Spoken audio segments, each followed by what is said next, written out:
Pemirsa, masyarakat yang sehat merupakan aset yang sangat penting bagi suatu bangsa.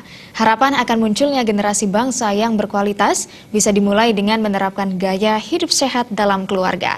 Gaya hidup sehat bisa mencegah hadirnya berbagai penyakit tidak menular atau PTM seperti jantung, stroke, dan kencing manis. Meskipun tidak menular, ketiga penyakit ini dikategorikan sebagai 5 penyakit yang banyak terjadi di Indonesia.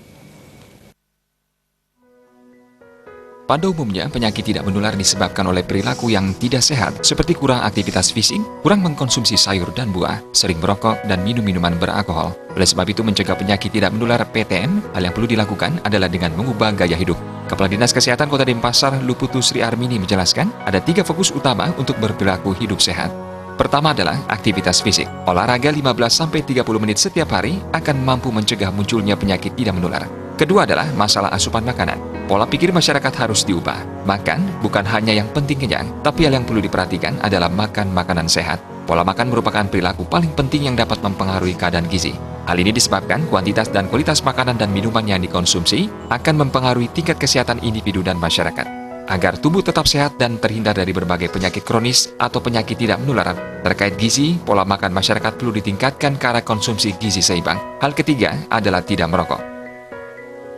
Jadi untuk penyakit yang tidak menular gitu ya, ini sebenarnya kan trennya sudah mulai terus meningkat ya. Jadi untuk menangani itu sebenarnya kita sebelumnya harus sudah kita siapkan ya dari perilaku ya.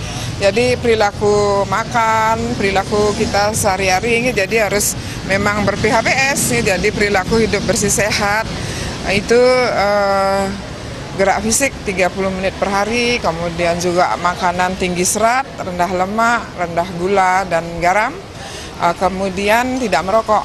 Jadi itu sebenarnya mudah kita ucapkan, tapi kadang-kadang di masyarakat sulit ya dilaksanakan. Tapi kalau keseharian kita sudah dari awal seperti itu, jadi kita masuk melalui pendidikan gitu ya, sehingga kesehariannya, habitualnya itu bagus sehingga penyakit yang tidak menular seperti kencing manis, hipertensi, kemudian juga stroke itu dapat dicegah seawal mungkin. Mengenai penyakit tidak menular ini, sebagian orang menganggap penyebabnya adalah faktor keturunan, penyakit karena sudah tua, atau bahkan penyakitnya orang kaya. Padahal penyakit tidak menular disebabkan oleh pola hidup yang kurang sehat yang bahkan sudah berlangsung cukup lama. Dalam hal ini cukup jelas, dalam mencegah penyakit tidak menular, satu-satunya cara adalah berperilaku pola hidup sehat seperti mengkonsumsi makanan dan minuman yang sehat, tidak merokok, serta berolahraga.